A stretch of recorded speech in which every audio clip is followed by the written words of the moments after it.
Dijawab oleh Quran langsung, kalau mau masuk neraka silahkan, kalau merasa singkat. Seharinya 1000 tahun. Quran surah 32 ayat kelima itu. Ya. Quran surah As-Sajdah ayat yang kelima itu. Ya. Fi yaumin kana miqdaruhu alfa sanatin mimma ta'udun. Quran surah 32 ayat kelima. Yudabbirul amra minas sama'i ilal ardi thumma ya'ruju ilaihi fi yaumin kana miqdaruhu alfa sanatin mimma ta'udun. Ya, insyaallah. Hati-hati. Kata Quran kalau mau silahkan. Ya. Sehari, 2 hari, 3 hari, cuman 1 hari aja 1000 tahun. Ya. Jadi kalau kita konversi ke hitungan kita, kurang lebih 1 detiknya itu 48 hari. Jadi kalau ada orang masuk neraka, disiksa di situ cuman 1 detik saja, itu sakitnya sama dengan 48 hari di dunia. Quran surah 4 ayat 56. Itu paling ringan ya, paling ringan. Innal ladzina kafaru bi ayatina sawfa nuslihim nara. Sungguh orang-orang yang selalu mengingkari ayat kami, ya, mengingkari perintah kami, keterangan kami. Ya. Ingat kalau ada kata kafar, saya sudah pernah terangkan, itu bisa mencakup orang non-muslim atau orang Islam. Ya. Di ada orang Islam mengaku muslim disuruh salat tidak mau, baca Quran susah, diingatkan marah-marah, dia kayak orang sudah siap. Ya. Kayak orang sudah siap. Kata Allah kalau ada orang begitu, dosanya banyak, kemudian masuk neraka, paling ringannya saufa nuslihin nara. Nusli itu artinya diambil ubun-ubunnya, tarik begini, ya. Kemudian dicelupkan, maaf, pernah bikin teh celup? Teh celup kan begini, diangkat lagi ya, begini diangkat lagi. Nah itu begitu kurang lebih. Ya. Nusli itu dimasukkan, diangkat lagi. Kullama nabijat juluduhum, ketika dimasukkan hancur semua tubuhnya dan kulitnya, hancur, habis. Diangkat lagi, baddalnahum juludan ghairaha. Jadi ada malaikat yang tugasnya celup, angkat. Sekali celup 1 detiknya 48 hari. Siapa yang memutuskan dirinya berhijrah, jadi lebih baik. Hijrah itu berpindah pada keadaan yang mendekatkan diri kita dengan Allah. Ya, tadinya bekerja susah sholat, sekarang pindah pekerjaan yang memudahkan sholat. Tidak harus pindah tempat. Kalau Anda tinggal misalnya di samping masjid, Anda jarang ke masjid. Sulit melangkah ke masjid, ingin merubah keadaan, masjidnya sudah ada. Motor ada, sepeda ada, mobil ada, pengen berubah sekarang. Melihat orang datang ke masjid dari jauh, masa saya yang dekat gak ke masjid? Dengar suara adzan, jadi berubah, tersentuh jiwanya, datang ke masjid, itulah hijrah. Ada keadaan yang tinggal di situ, masjid gak ada, talim gak ada, suasana gak menyenangkan, tidak ada yang menenangkan kepada jiwa. Anda putuskan pindah tempat kepada rumah yang dekat dengan masjid, dekat dengan kajian, dekat dengan orang-orang baik, itu juga hijrah namanya. Pindah pekerjaan dari yang mendekatkan diri kepada Allah. Cari salatnya bisa, kalau rezeki itu sudah teratur, surga kita yang belum jelas.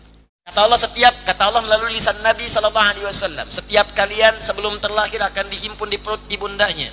40 hari pertama baru berbentuk spermatozoa dengan ovum yang berproses. 40 hari kedua kemudian menjadi zigot yang menempel di dinding rahim.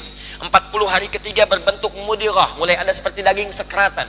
Lalu diperintahkan malaikat meniupkan roh, usia 120 hari, 4 bulan sudah ada roh.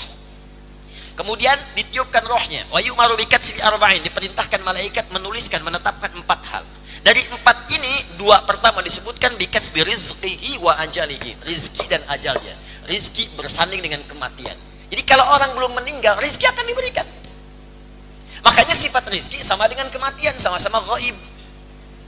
Sama-sama ghaib, kita cari dulu. Kita usahakan, kita menjemput kematian dengan beramal soleh, mencari rezeki pun dengan soleh. Gak ditampakkan, kalau ditampakkan, Anda gak akan semangat kemudian untuk bekerja dalam kehidupan. Antara cara hijrah itu, gak bisa langsung Anda kerjakan. Hijrah terbaik, belajar dulu lewat ilmu, supaya beramalnya benar. Maka muncul kemudian kalimat dari para ulama, al-ilmu qabla al-amal. Ilmu dulu, baru beramal. Maksudnya amalnya disertai ilmu. Ya, tapi jangan lupa ini kalimat sering dipotong juga. Ada al-adabu qoblal ilmi, adab sebelum ilmu. Di kalimat ini dipotong, bilangnya al-ilmu qoblal amal, betul, tapi jangan lupa al-adabu qoblal ilmi, adab sebelum ilmu. Orang yang menghapus kalimat adab sebelum ilmu, langsung ilmu kemudian amal, itu biasanya berilmu tapi tak beradab. Siapa yang tergerak berhijrah? Ya Allah, saya banyak berbuat salah, saya ingin berubah ya Allah, saya ingin taubat. Datang dia ke majelis ilmu, dapat info, Ustadz Fulan, berangkat dia di jalan. Sampai di jalan, tsumma yudrikul maut, tiba-tiba datang maut menjemputnya lebih cepat dari apa yang ia duga. Mautnya tepat waktu, dia duga-duga mungkin masih lama kemudian wafatnya, ternyata maut datang lebih cepat dari apa yang ia duga, meninggal di jalan. Apa kesaksian Allahnya? Perhatikan kalimatnya. Faqad pakai fa, pakai qad. Fa-nya menunjukkan cepat, harfu atfin rabitin baina syai'aini bila hudud. Huruf yang merespon sesuatu dengan cepat tanpa jeda. Qad tahqiq, huruf yang menjamin kepastian. Maka kalimatnya diterjemahkan dengan kalimat berikut. Maka Allah menjaminnya dengan cepat dan pasti. Waqa ajruhu 'ala Allah, dituliskan langsung pahalanya, digugurkan dosa-dosanya. Alim nggak berjalan karena ada wabah. Ya nggak bisa. Kalau wabah itu kata Nabi, yang dari luar daerah itu jangan datang, yang situ jangan keluar. Itu rumus. Ya itu rumus setiap penyakit menular. Makanya kalau ada penyakit yang menular, ya flu, yang flu berat itu yang mungkin menular, jangan paksain ke masjid. Di rumah itu lebih utama. Idza maridal 'abdu aw safar kutiba lahu mithla ma kana 'alaihi muqiman sahihan. Hadisnya sahih. Jika seorang hamba sedang sakit atau bahkan sedang safar dan tidak bisa menunaikan amalan rutin yang selalu ia kerjakan, maka ketika ia mengerjakannya tanpa amalan rutinnya itu, pahalanya tetap diberikan sempurna. Kalau ada seorang hamba sakit, biasa ke masjid, kena flu-nya flu berat, yang kalau datang bisa menular, yang lain kena flu semua. Maksa lagi pengen di belakang imam, imamnya kena flu juga. Besoknya nggak ada yang imamin, celaka cepi. Dari luar jangan masuk, yang di dalam jangan keluar, penyakit menular itu. Ini yang terkena wabah, tiba-tiba meninggal kemudian. Mat'un. Maka statusnya apa tadi? Syahid. Tapi bukan syahid dunia, hanya akhirat saja. Itu pun statusnya di bawah yang tadi. Ya, yang ta'lim, yang syahid di medan perang itu masih di bawah. Jelas di sini? Mat'un. Yang wafat dalam keadaan terserang penyakit di perut. Sakit perut. Mah akut. Ya, termasuk perjuangan yang levelnya paling tinggi di sini, seorang ibu yang tengah mengandung wafat, ya melahirkan wafat. Itu tinggi bu pahalanya. Ibu nggak usah takut bu kalau sedang lahiran, nggak usah takut. Ya nggak ada kaitan dengan kematian. Kematian itu tidak identik dengan lahiran. Kematian tidak identik dengan jantungan. Banyak orang sakit jantung masih hidup. Ya ada yang kutilan meninggal. Itu kadang datang orang, Ustaz, seginjalnya udah nggak ada. Ustaz, saya sakit jantung. Pak, bu, nggak ada kaitan dengan kematian. Banyak orang sakit masih hidup, orang sehat meninggal. Orang banyak jantung sehat meninggal. Ya, banyak kemudian orang macam-macam meninggal juga. Jadi nggak ada kaitan. Ibu kalau mau lahiran nggak usah takut, nggak ada hubungan dengan kematian. Tapi itu jihad. Kalau meninggal pada saat itu statusnya tinggi, syahidah, syahidah, sedang syahid di jalan Allah Subhanahu Wa Taala. Jelas ya? Penyakit misalnya datang bulan, ya head, udah head aja lah gitu, datang bulan, datang matahari dan sebagainya udah. Head itu kan khusus perempuan dan bukan aib menyebutkan head, sakit perut dan meninggal dunia, masuk syahidah. Syahidah. Ini belum ada ilmunya aja, kalau sudah tahu itu sudah. Ya. Jalani, bersabar, kerjakan amal soleh, zikir. Kalau sedang sakit itu zikir. Zikir. Allah, astagfirullah, astagfirullah. Nah ini kan zikir nggak keluar, kalimat-kalimat kasar. Aing ngeri. Itu kalau nggak pernah kemudian beramal soleh susah. Gharik, tenggelam. Ingat ya, dasarnya iman beramal soleh. Jadi masih dia beriman, artinya yang beriman. Kalau nggak beriman nggak masuk kategori ini. Walaupun tenggelam tidak. Ya, kalau tenggelam di mana? Belum tentu. Tenggelam tuh di air, bukan di laut. Di air, bisa yang di danau, bisa yang di laut, bisa tiba-tiba air laut naik, terkena, terbawa, terseret dan sebagainya. Ada sebagian hamba-hamba Allah yang memang tertuliskan demikian. Allah cintai, dia udah beramal. Ya, Masya Allah, saudara kita doakan yang di Aceh, yang terkena tsunami dulu, mudah-mudahan masuk kategori syahid dalam pandangan Allah Subhanahu Wa Taala. Ya. Kita melihat positifnya yang baik-baiknya, maksudnya berhusnudzan. Ya, jangan terfikir yang lain-lainnya. Kalau pelaku maksiat sedang maksiat kemudian terkena, ya sudah, itu ajal bagian darinya. Ya, itu bukan syahid lagi. Pelaku maksiat sedang maksiat kena banjir syahid, bukan itu mah. Ya, bukan, udah wafat aja itu, selesai.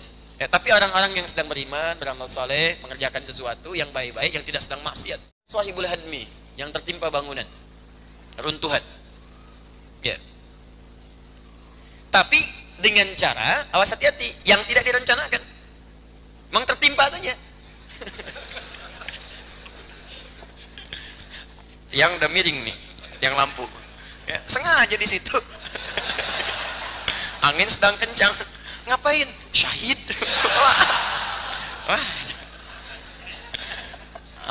Ali bin Abi Thalib radhiyallahu taala anhu sedang berdiri Tiba-tiba sadar kemudian atap bangunan itu sedang lapuk. Seketika langsung berpindah. Begitu pindah jatuhlah bangunan itu. Bruk. Selamat beliau.